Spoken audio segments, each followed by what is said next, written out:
Quer duplicar o valor da sua assinatura? Agora assinar o Observador dá acesso a todos os conteúdos e benefícios e ainda há uma anuidade ACP Bronze grátis. Terá vantagens que vão desde plano de saúde gratuito a descontos em combustível.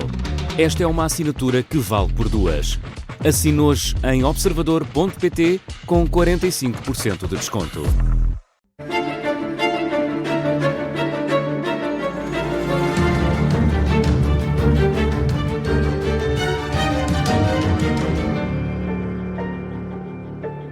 Bem-vindos ao Realpolitik, uma conversa sobre política e atualidade todas as semanas aqui na Rádio Observador e em podcast. Eu sou o Miguel Pinheiro. Eu sou o Sérgio Sousa Pinto. E hoje vamos falar sobre as negociações de paz na Ucrânia e sobre as ameaças de Putin à Europa. Vamos falar sobre a nova vida do Bloco. Mariana Mortágua saiu da liderança neste fim de semana e entrou José Manuel Pureza. Mas antes, Sérgio, a hérnia encarcerada do Presidente da República. Quer dizer, mais do que isso, não é? Não vamos ficar aqui presos à hérnia. A saúde, ficar encarcerados na hérnia. Não nos vamos encarcerar, mas a saúde de quem manda em nós é importante. Aliás, na primeira edição do Diário de Notícias, de sempre, 29 de dezembro de 1864, o primeiro artigo dizia o quê? Dizia isto: Suas Majestades e Altezas passam sem novidade em suas importantes saúdes. Portanto, esta relação entre o jornalismo e a saúde de quem manda em nós vem de trás. Como é que o Estado deve lidar, Sérgio, com os problemas de saúde dos líderes políticos? Que grau de informação é que devemos ter sobre a saúde de um Presidente e de um Primeiro-Ministro? Como é que se gerem estas coisas? Bem, em primeiro lugar, vamos todos desejar um rápido restabelecimento ao professor Marcelo Rebelo de Sousa. Claro. E que tudo corra bem. É um tema antiquíssimo, o problema dos políticos e da doença. Muitas vezes a doença vinha associada à idade dos líderes. Por exemplo, os regimes gerontocráticos, como o soviético, não é? Em que saía um líder com 89 anos e entrava outro jovem com 78 e aquelas coisas, não é? Que saía o Brezhnev e entrava o Andropov. O Brezhnev era ele próprio a imagem da decrepitude, não é? E há outros casos na história, por exemplo, a Conferência de Yalta no fim da Segunda Guerra Mundial com Roosevelt, que manifestamente está às portas da morte, não é? Até que ponto é que ele estava ainda em condições de conduzir aquelas negociações? Ele que sempre escondeu que andava em cadeira de rodas. Isso não sabia. Sim, quer dizer, era uma coisa que eles conseguiram esconder durante muito tempo. Eu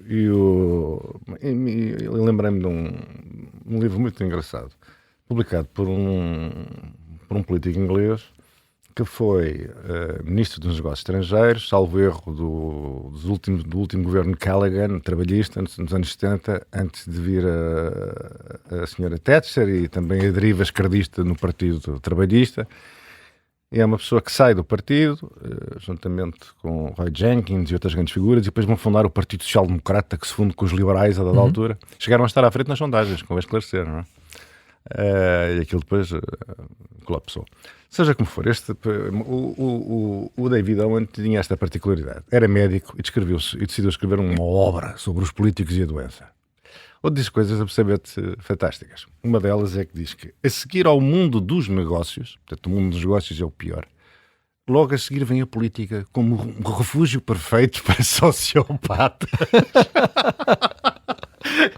Então, e porquê é que ele diz isto? Diz assim, repare-se nas características de muitos dirigentes políticos. Muito inteligentes, frios, calculistas, manipuladores, com um charme superficial, enfim,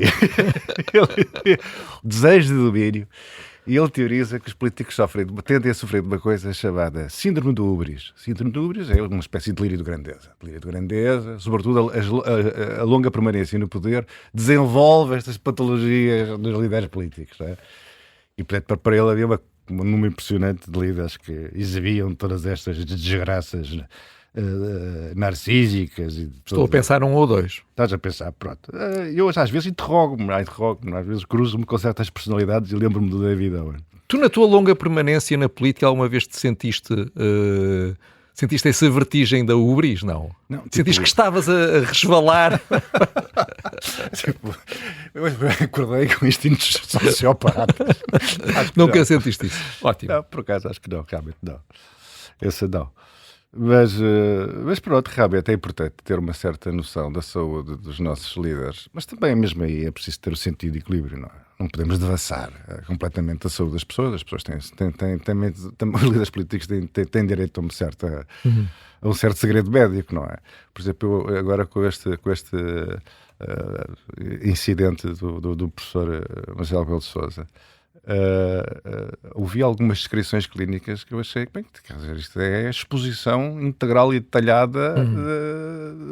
Sim, mas depois há casos mais graves, não é? O caso mais recente e mais grave de todos é o caso de Joe Biden, não é? Nós estávamos a falar da gerontocracia soviética, mas a gerontocracia americana também trouxe alguns problemas. Há um livro do John Tapper, que é um jornalista da CNN, juntamente com um outro jornalista qualquer, cujo nome me escapa. Aquelas descrições são assustadoras. O grau de mentira e manipulação ao longo da presidência Biden para esconder das pessoas que ele muitas vezes, pura e simplesmente, paralisava. O cérebro dele paralisava. Eles contam N histórias. Há uma história em que o Joe Biden tem que gravar um vídeo de 2 minutos, acho eu, enfim, não será exatamente estes os valores, mas só para as pessoas terem uma ideia, um vídeo de 2 minutos, tem que ler um teleponto, eles depois passam o vídeo para 1 minuto, depois afinal vão fazer aquilo em pequenos takes de 10 segundos e depois não há vídeo nenhum, porque ele é incapaz de estar 10 segundos consciente a gravar um vídeo. E foi realmente uma das grandes mentiras e manipulações da opinião pública dos tempos mais recentes. O que é mais extraordinário foi achar-se que nessas condições ele podia ser candidato novamente, o que é verdadeiramente aterrador, não é? Porque, evidentemente, que alguém que atingiu esse grau de degenerescência já não dispõe das faculdades para assumir a responsabilidade que nela é depositada pelos eleitores. Portanto, alguém que ninguém sabe quem é vai ter efetivamente que ser o presidente dos Estados Unidos, claro. Não é por ele. Sim, aquilo havia um pequeno núcleo restrito de conselheiros que efetivamente mandavam na Casa Branca, mandavam nos Estados Unidos, e portanto esse é um daqueles casos em que o direito à privacidade é claramente ultrapassado pelo interesse público, não é? Agora, não há dúvida que nós vamos sempre ser desiludidos pela mentira, não é? Porque os políticos mentem todos. Há também o caso célebre de Mitterrand, que ocultou o cancro. Enfim, Mitterrand ocultou muitas outras coisas, ocultou uma filha ilegítima, fartou-se de esconder coisas dos eleitores. Mas realmente um eleitor que espera transparência e verdade em relação à saúde de um líder político vai estar permanentemente desiludido.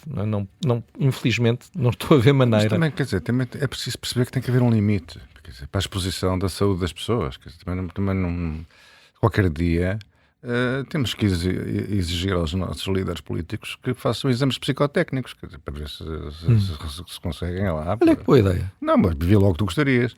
Mas... Parece-me bem pensar. Tipo, até aquele não teve aproveitamento nos psicotécnicos. Pronto, não, okay. mas olha para as presenciais, como é que se arranjava presidentes? mas eu acho que fazer testes psicotécnicos muita gente ia chumbar, de facto. Mas é um bocado desanimador pensar que é evidente que não há comparação entre democracias e ditaduras, como é evidente, mas é desanimador pensar que muitas vezes há aproximações, não é? Aquilo a que nós assistimos com Joe Biden são coisas que se calhar muitas ditaduras não se atreveriam, não é? O caso mais célebre em Portugal é o de Salazar, que Salazar teve a queda na cadeira a 1 de agosto. Ele depois acaba por ser operado em setembro, mas enfim, mas aí houve um período em que ele próprio não queria, não reconhecia que tinha um problema. Depois houve ali uma altura em que os assessores mais próximos dele combinaram que iam enviar para os jornais a informação falsa de que ele estava a receber ministros para se achar que ele estava a trabalhar, quando ele já estava ali num processo de degradação. E depois, quando ele é levado para a Cruz Vermelha e se percebe que ele vai ter que ser operado, que aquilo já é altamente problemático, eles ficam até ao fim a esconder aquilo do Presidente da República. Então, eles nem sequer querem dizer ao Presidente da República que Salazar está doente. Por isso, eu tentei procurar e não encontrei um bom modelo de transparência que nós pudéssemos copiar no que diz respeito a isto. Não é? O David Owen propõe uma solução que eu acho discutível. Ele diz que tem que existir uma distinção entre o médico pessoal do Presidente e um médico oficial, digamos assim. Não é? E que o médico oficial teria responsabilidades especiais, não só para com o Presidente, mas para com o Estado. Bem, acho isso uma coisa um bocadinho assustadora. Agora, essa história do Salazar é verdade. Aliás, foi-lhe sonegada a informação de que ele já não estava a exercer as suas funções. Já Marcelo Caetano era o primeiro-ministro, o presidente do Conselho, como se dizia, de facto, não é? E nós não sabíamos realmente se Salazar tinha consciência ou não. Ele próprio colaborou naquela encenação toda. Certo. Aí até se completou o círculo, porque aí era o poder a ocultar ao doente a verdadeira extensão da sua doença e por razões... enfim, acho que havia ali um misto de pena pessoal e de cálculo político, porque até ao momento em que Salazar morreu, Américo Tomás e uma série de outros políticos estavam em pânico com uma coisa que era: e se ele recupera? Se ele recupera, se ele fica novamente na posse das suas faculdades, se ele percebe que foi destituído, se ele percebe que nós decidimos seguir em frente, o que é que ele nos vai fazer? E viviam nesse pânico. E, enfim, só mesmo quando ele morreu, ele ainda teve vivo mais quase 700 dias, e só depois dele morrer é que respiraram de alívio e perceberam que não vinha dali um problema. Agora, mas convém lembrar-nos sempre dessas histórias caricatas para recordarmos a superioridade do nosso sistema, com todos os defeitos. Não é? Isto é um desporto nacional, gozar com as fragilidades e com os nossos ridículos do nosso sistema, que é o sistema democrático, é o nome que ele tem, é o nosso sistema democrático. Quer dizer, lembrar-nos sempre da infinita superioridade, porque nós podemos cair em certos fundões da história, não é? Caímos num buraco, mas a democracia liberal oferece-nos sempre a possibilidade de nos resgatarmos do buraco. Quer dizer, pronto, elegemos a pessoa errada, isto correu mal, mas enquanto as instituições estiverem de pé, enquanto as regras e os ritos e as formas democráticas foram respeitadas, existe sempre a possibilidade de nos levantarmos desses abismos. Agora, como as ditaduras são, sobretudo na sua fase de crepitude e obsolescência, não é? Como essa fase final do salazarismo é realmente reveladora do mundo de terror relacionado com o poder concentrado nas mãos de um homem. Como é evidente, o centro do regime não era o Presidente da República, era o Presidente do Conselho, que se tivesse recuperado, evidentemente, as suas faculdades mentais, teria varrido todos esses enfim, esses figurões do regime, não é? Esses psicofantas todos eram todos varridos, portanto fazia estar lá o Tomás como o Tomé, como o Tobias. Para Salazar era preciso alguém que se submetesse à ordem vigente que ele próprio decretava. Sendo que o próprio Salazar, nesse momento de fragilidade, há uma história muito gira, que é quando ele acorda da cirurgia.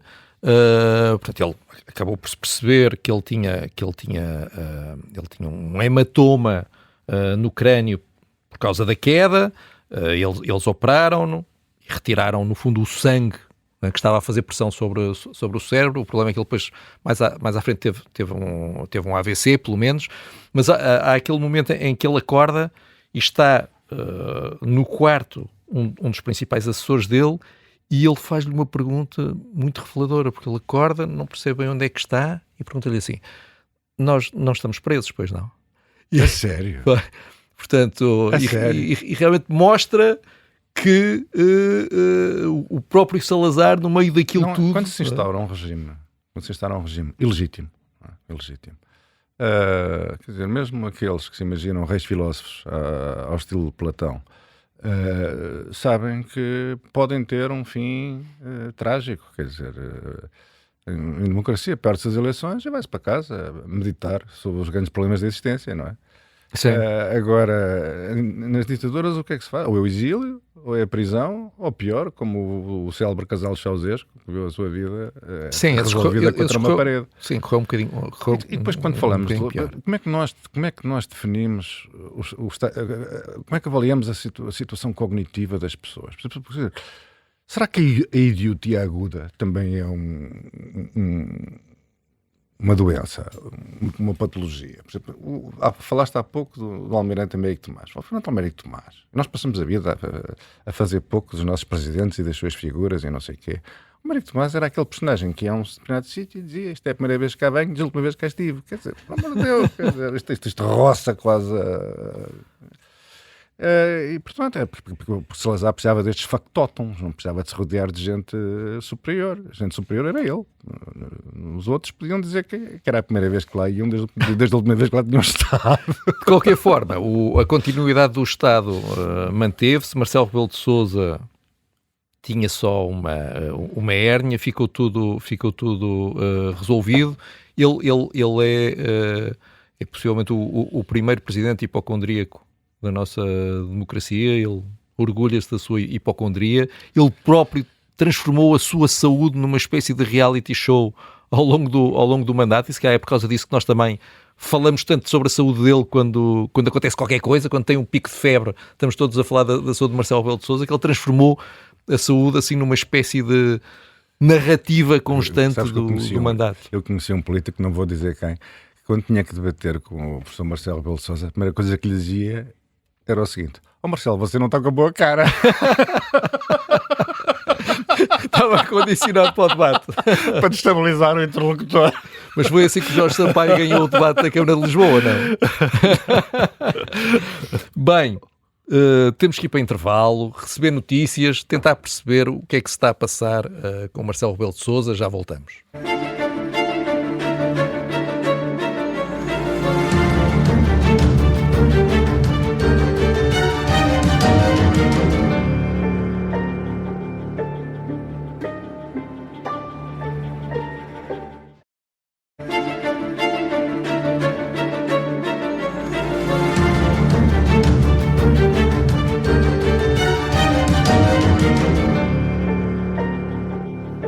Bem-vindos de volta ao Realpolitik.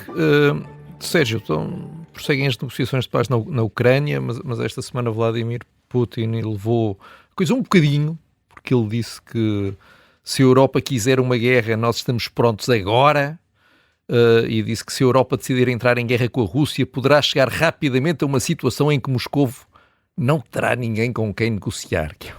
Isto é uma coisa...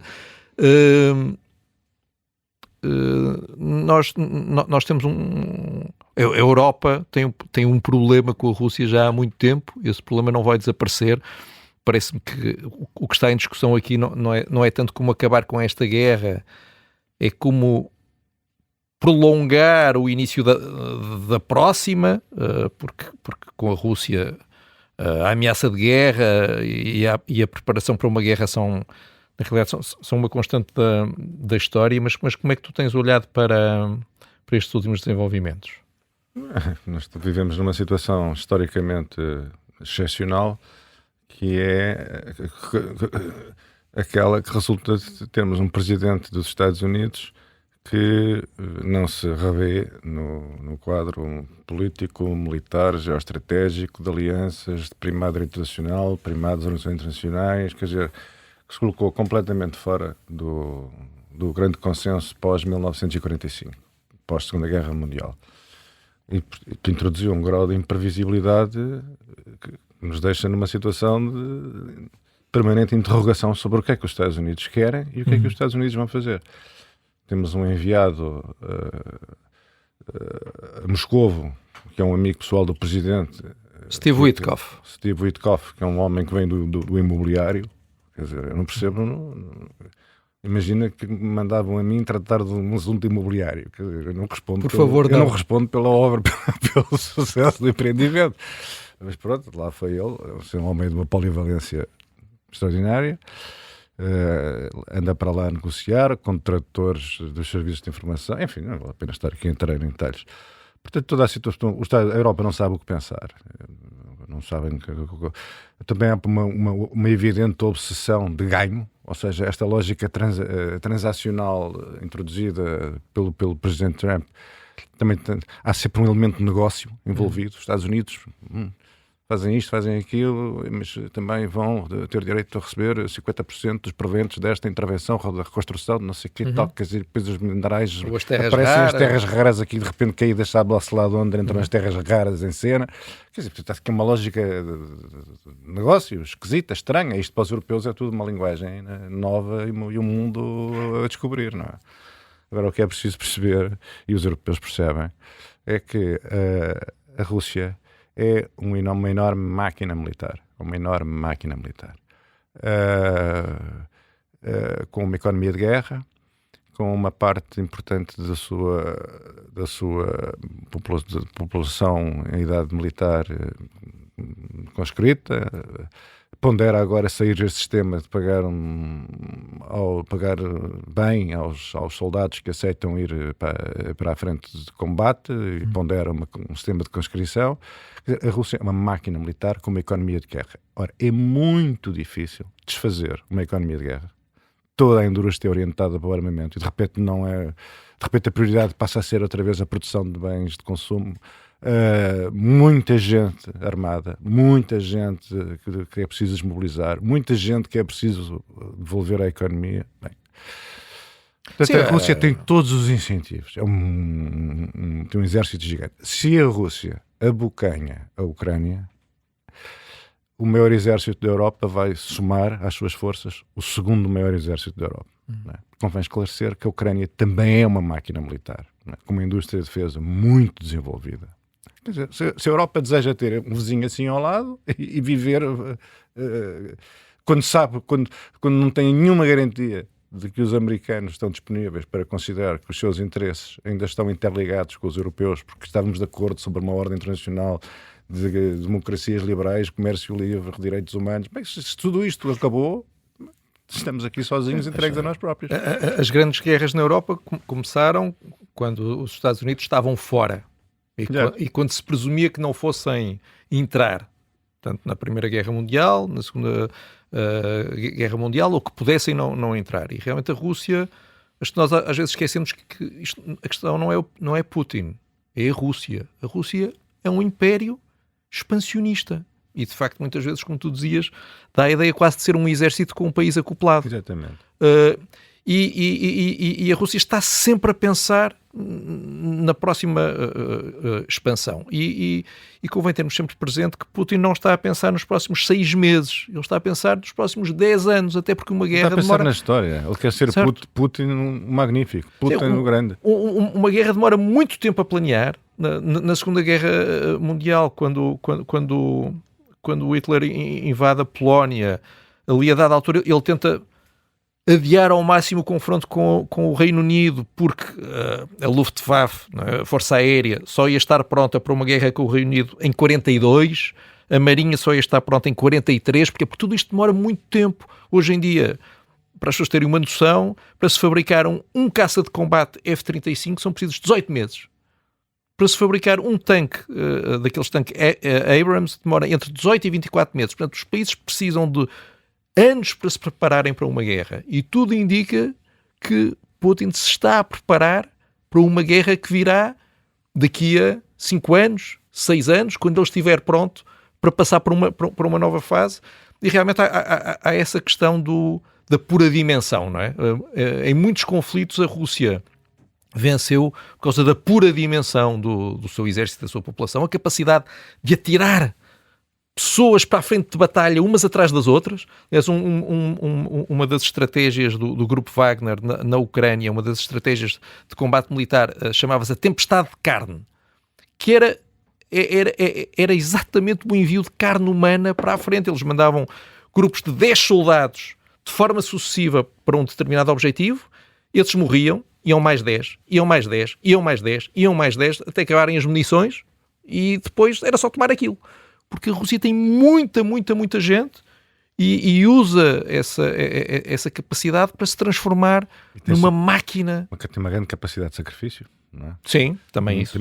Tem uma relação com a vida humana não é muito ocidental, não é? O respeito pela vida humana, evidentemente, que é realmente essa tempestade de carne, a estratégia que foi usada, aliás, também na Segunda Guerra Mundial, e permitiu essas ondas avassaladoras submeterem a Wehrmacht na frente leste. E a estratégia dos caldeirões continuam a tentar implementar, não é? Do cerco, o isolamento do adversário. Mas no que a Europa diz respeito, nós temos que pensar é que o que há de fazer uma enorme máquina militar. Agora discute-se um plano de paz que supõe a entrega de a parte do Donbass, a parte de Donetsk, que ainda está controlada pelos ucranianos. Essa parte eu não sou estratega militar, uma aventura nesses territórios, mas o que nos explicam os peritos é que essa parte constitui um nó defensivo absolutamente essencial, como se eliminarmos essa fortaleza, esse território, por razões estratégicas e de comunicações e outras, provavelmente, tem uma importância chave para a defesa da Ucrânia Ocidental, fica aberta uma espécie de autoestrada para Kiev. Não é? Portanto, quando se pretende... Para daqui a uns anos... Daqui a uns anos, quer dizer, é assim, Putin voltar. Quando tu dizes... Ou quem lá estiver. Um blindado demora este tempo a construir, um caça demora aquele. Quer dizer, é preciso ver que Putin tem 4 anos, que é a presidência de Trump. Ele não sabe o que é que vai acontecer a seguir aos Estados Unidos. Os Estados Unidos podem regressar à sua posição histórica. Ou não. Mas, quer dizer, a única coisa que ele sabe é que Trump tem mais 4 anos. Não é? O homem com quem ele consegue debater temas geoestratégicos com especialistas em imobiliário. Quer dizer, é uma janela histórica, não é? E nós temos que pensar que... Mas a Europa está... Ou seja, a Europa está a preparar os tanques e os caças e o armamento para, se for preciso... daqui a 4 anos, 5 anos, fazer frente a uma nova ofensiva. A Europa está a tentar construir. Bem, a Europa para já tem que construir. Isto é uma conversa amassadora, mas tem que ser. É preciso criar um mercado interno de defesa. Desculpa pela amassada. É preciso criar um mercado interno de defesa. Ou seja, tem que haver concorrência na área da produção de equipamento militar. E nós vemos que já há imensas pequenas empresas, por exemplo, nós temos os nossos drones e tal, começam a entrar no mercado. E tudo isso contribui para baixar os preços. Quer dizer, os preços do equipamento militar têm que baixar para os países europeus poderem equipar-se devidamente.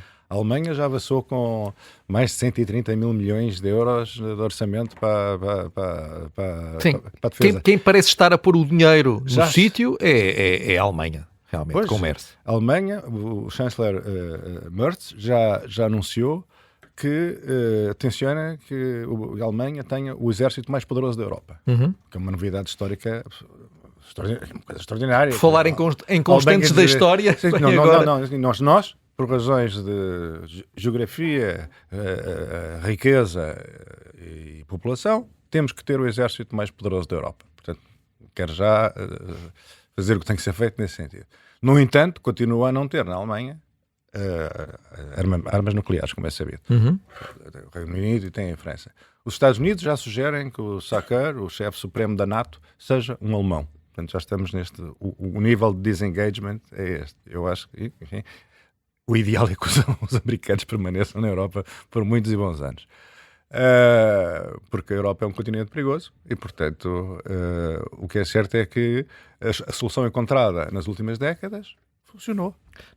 Isso funcionou para quem mexer nela. Sendo que tu tens um extra que é, historicamente, há países que hoje em dia fazem parte da União Europeia e que historicamente foram aliados da Rússia.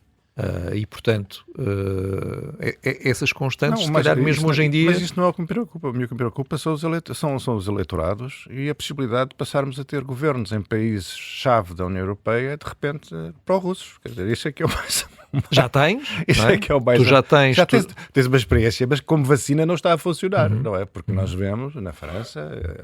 Sim, em França... Bom, na Alemanha... Em primeiro lugar, a França tem um longo historial de aliança com a Rússia, até por causa da Alemanha, para ter um contraponto à Alemanha, e, claro, Marine Le Pen, enfim, vamos ver se ela se consegue candidatar ou não, mas a Frente Nacional, ou a União Nacional, como é que aquilo se chama agora, tem correntes pró-russas enormes, muitas puramente com interesses financeiros, não é? Outras porque, de facto, existe uma corrente cultural. Comum, uma mundividência comum, claro, é evidente. E de repente podemos dar por nós e ter 2, 3, 4 países que fazem parte da União Europeia a concordarem com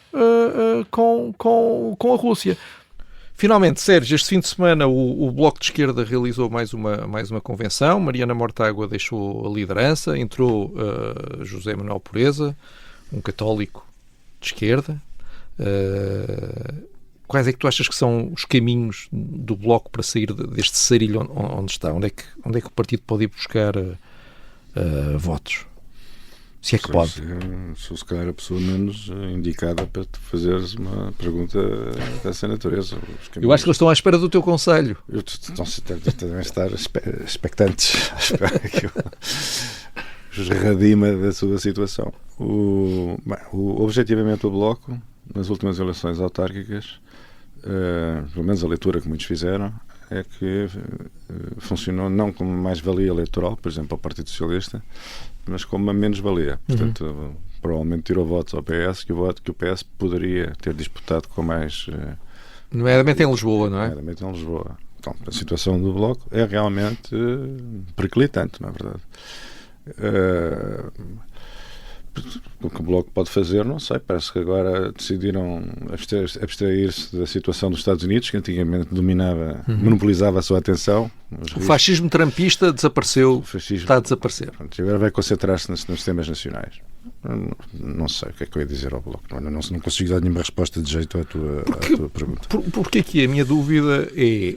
Eu tive a felicidade de, neste fim de semana, estar na convenção do Bloco. Por isso, sei que foi semana passada. E por isso assisti. Foi interessante, foi divertido. Estive a assistir aos discursos todos, às intervenções todas. E agora és um homem novo.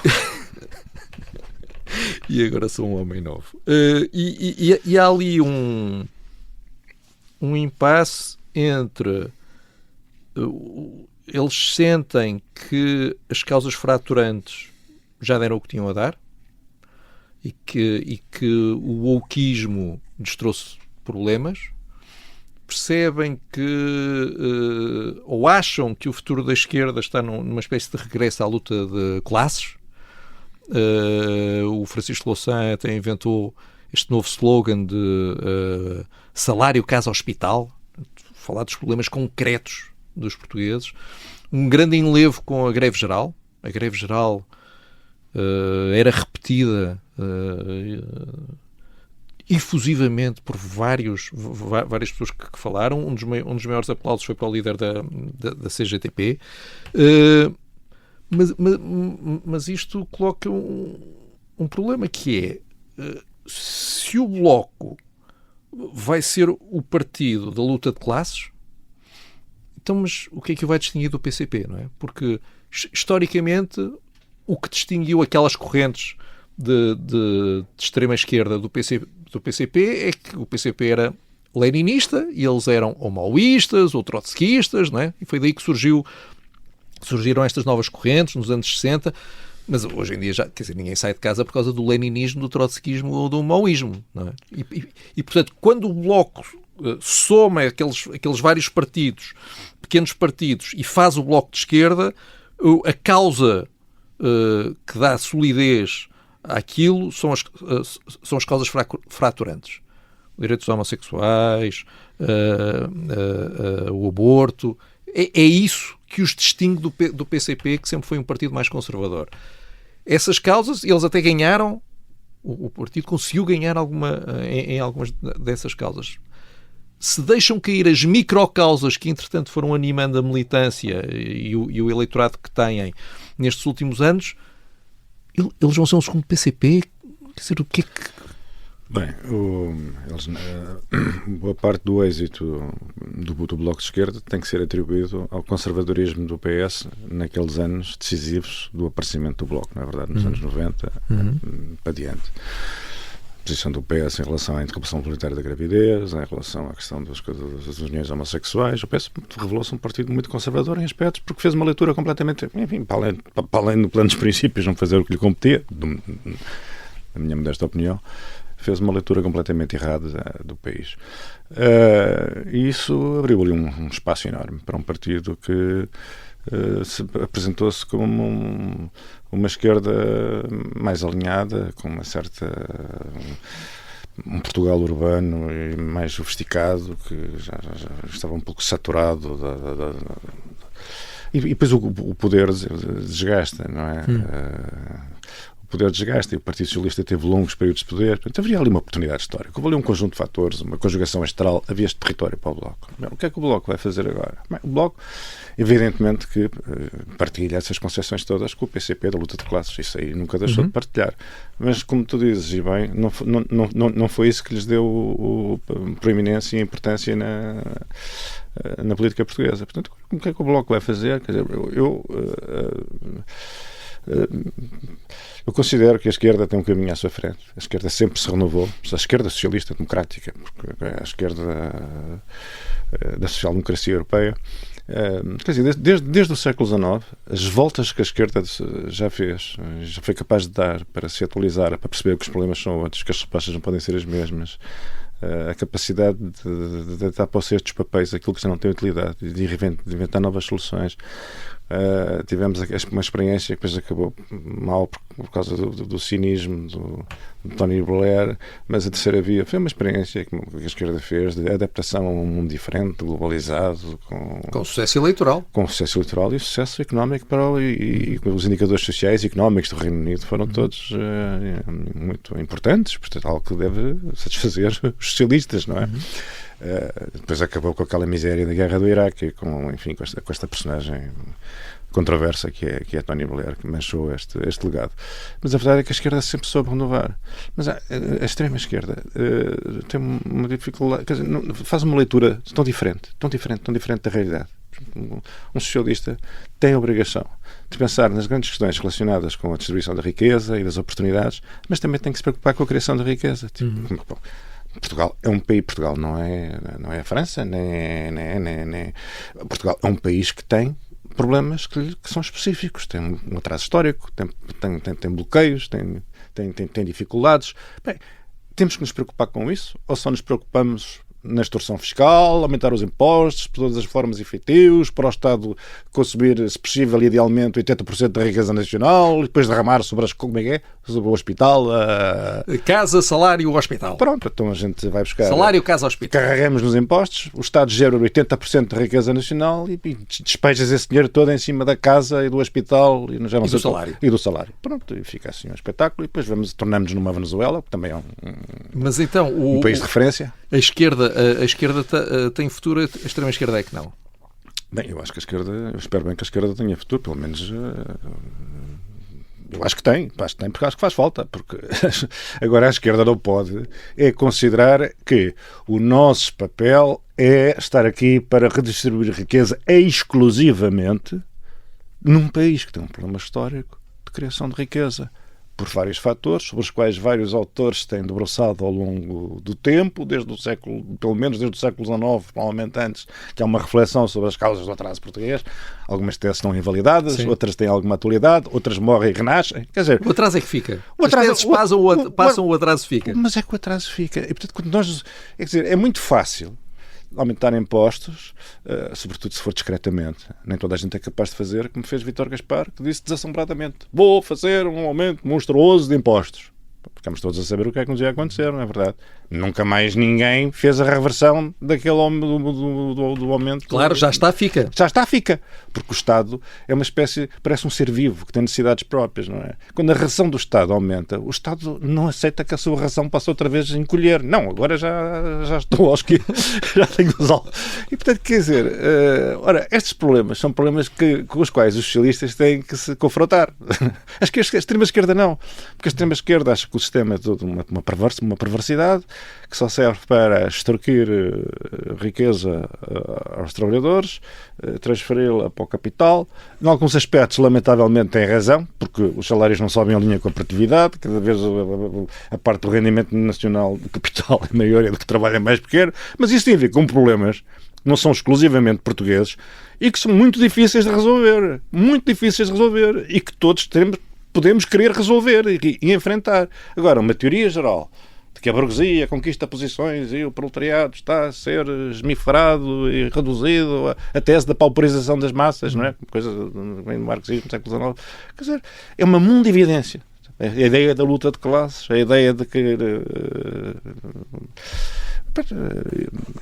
Eu acho... O futuro do Bloco é o passado, no fundo. Eles estão a ir para o passado à procura de... Mas é que o futuro do Bloco não foi o passado. Quando o Bloco, por inépcia do Partido Socialista, ficou sozinho a defender coisas justas, não é? Como, por exemplo, na questão, sobretudo, do reconhecimento das uniões homossexuais. Quer dizer, o Bloco tinha posições com as quais eu me identificava. Eu não me identificava com as posições de muita gente do meu partido. E, portanto, quer dizer, quando se tem justiça, quando as pessoas sentem que as pessoas têm alguma razão e que dizem coisas justas e humanas e necessárias, e tem-se êxito eleitoral. Agora, quando se regressa à arqueologia e olhar para as sociedades complexas de hoje, com problemas difíceis de enfrentar e resolver. E nem sequer pomos os problemas certos. Pomos os problemas errados. Não é? E vamos outra vez regressar. Este entusiasmo com a greve geral é uma coisa de 1890. Mas pronto. Não, sabes que na convenção do Bloco houve pelo menos um dos delegados que foi fazer um discurso que acabou com "Viva a Comuna de Paris". Portanto, pronto, lá está, ainda estamos na Comuna, é um imaginário, de Paris. Mas quer dizer, todos esses momentos fazem parte de um certo imaginário da esquerda. Agora, chegarmos ao ponto de imaginarmos que estávamos bem, era cercados pelo exército, todos aqui na Comuna de Lisboa, não é verdade? A reconhecer direitos às plantas, aos animais, aos deficientes, a criar uma sociedade que só existia na nossa cabeça, não é?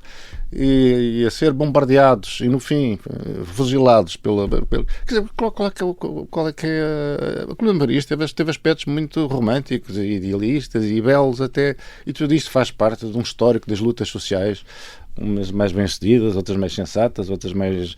Mas, quer dizer, tudo isso faz parte de uma espécie de imaginário ético-afetivo da esquerda, como mais, no caso português, de longe o mais importante. Eu não sei como é que esse original se lembrou da Comuna de Paris. O nosso grande referência é o 25 de Abril, não é? O momento da esperança fundadora. Vamos fazer uma coisa nova entre todos. Acho que quis. Agora, mas pronto, a Comuna de Paris, mas acho que é aquele regresso a um registro que era aquele que existia antes do Bloco, no fundo. De qualquer forma, olha, vai daqui o nosso abraço solidário para José Manuel Pureza, que vai ter agora que mandar na Comuna de Paris. Mas só para dizer uma coisa... Miguel. Não. O José Manuel Pureza, certamente, que está muito reconhecido do teu abraço radiofónico. Mas eu só queria dizer uma coisa para concluir o raciocínio. O papel, eu quando digo que o papel da esquerda não é concentrar-se nessas coisas da luta de classes, não é verdade? Não é porque a esquerda se tenha admitido as suas tarefas históricas, as suas responsabilidades para com aqueles que precisam realmente de ser resgatados da situação em que se encontram, porque a sociedade não lhes deu oportunidades, porque há uma concentração. Isto é um problema de toda a Europa, de todo o mundo ocidental e todo o mundo, uma concentração depravada de riqueza no topo e o empobrecimento das classes médias. Quer dizer, portanto, a ideia fundadora, a ideia permanente da esquerda é justiça, decência, redistribuição, oportunidades. Quer dizer, continua tudo igual nos valores. O problema desses partidos é que continuam com os instrumentos como se em vez de usarem um trator ainda estivessem amarrados à gadanha. Quer dizer, não é por isso é que não se vislumbra futuro, não é? Desculpa, era só esta. Não, também tens direito ao teu momento de tempo de antena socialista, com certeza. Então, Sérgio, foi ótimo, muito obrigado. Voltamos na próxima quarta-feira em direto ao meio-dia. Também pode seguir-nos nas plataformas de podcast, pode receber um alerta a cada novo programa, é uma coisa muito importante, receber um alerta a cada novo programa. Até para a semana, Sérgio. Até para a semana.